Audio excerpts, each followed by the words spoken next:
Hi, I am Gyan. In this video we learn about what is a proper noun. Proper nouns are specific names of particular people, places, organizations, and things. They are always capitalized, regardless of where they appear in a sentence.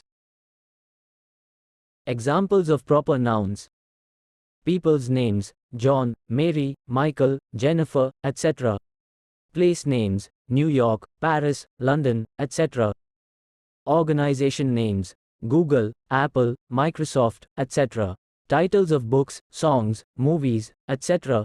The Great Gatsby, Bohemian Rhapsody, Titanic, etc. Names of specific events or holidays, Christmas, Thanksgiving, Independence Day, etc. How to identify proper nouns? Proper nouns are easy to identify because they always begin with a capital letter. If a word is capitalized in the middle of a sentence, it is most likely a proper noun. However, some words may be capitalized even if they are not proper nouns, such as the first letter of a sentence or the pronoun I.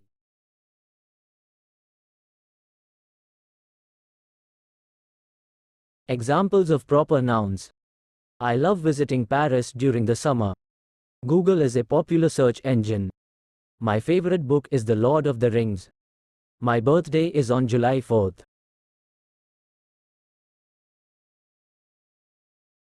Why are proper nouns important? Proper nouns are important because they allow us to refer to specific people, places, things, and ideas. They help to clarify meaning and prevent confusion.